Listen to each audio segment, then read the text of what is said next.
Hi, I'm Charla with Freezer Meals 101. Today I'm going to be showing you how I make pierogies in the crock pot.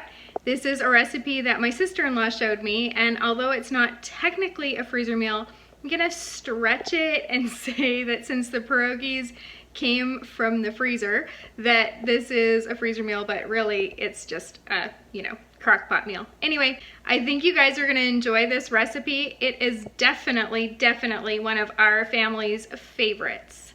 If you're looking for easy family ideas that can be made ahead and save you time and money, be sure to subscribe. So I have bags of pierogies from Costco.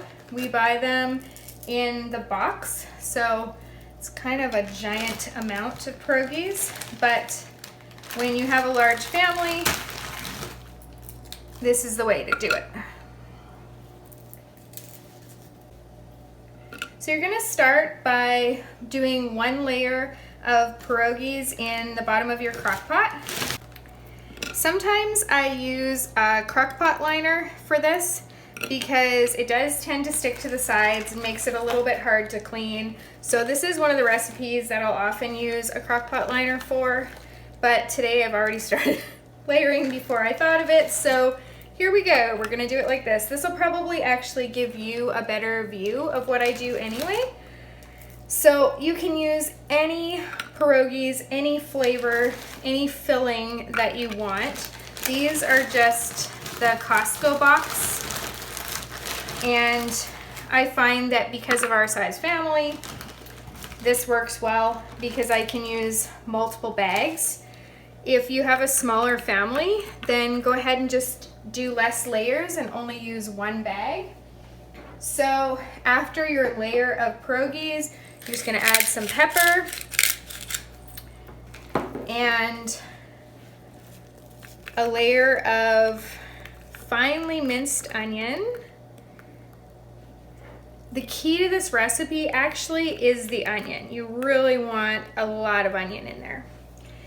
And then you want to do some fresh dill. I have that awesome herb garden, and so I can grow my own dill, which is amazing and just so fresh. So I always have dill at the ready, especially actually for this recipe. So I've added some fresh dill, and then our secret ingredient, the whipping cream. So this is 33% milk fat in case, because depending on where you live, sometimes this is called heavy cream, sometimes it's called whipping cream. So where I live, it is called whipping cream, and we're just gonna add a layer of that. I did not promise that this recipe was calorie friendly. I only promised that it was delicious.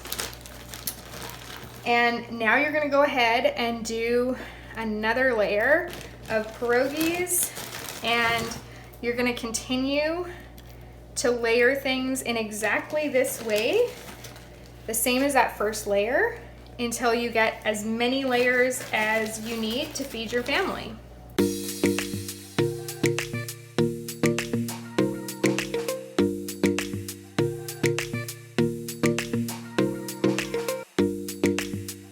When my sister-in-law Stephanie first showed me how to do this, actually she brought this to Christmas at our house one year, I was amazed, and this has kind of been how we've made pierogies ever since. It's tough because now if I make them the regular way, the kids are like, oh, why don't I have the cream sauce this time? So anyway, so you're gonna cook this on low for a couple of hours or on high for like an hour. It depends on your crock pot really, but just when they're done. You don't want them to be overdone because then they get mushy, but you just cook them until the pierogies are done, which really doesn't take long. On high, it's like, yeah, kind of thinking an hour, but I'll update you because today I'm cooking them on high because it is already 4 o'clock. So I want this to be ready for supper, and I think if I put it on high that it should be ready by like 5:30. I'll let you know. So it's been an hour and 45 minutes, and I think probably 2 hours would have been better, honestly. So if you're gonna have it on high, 2 hours, let's say. Low, I would say like 3 hours, 3.5 hours. Anyway, and the ones on the top are done, and the ones in the middle seem to be mostly done. But yeah, like I said, I'd let it go to 2 hours. But here we go. We've got our pierogies in cream sauce done in the crock pot. Thanks so much for joining me today, and happy cooking.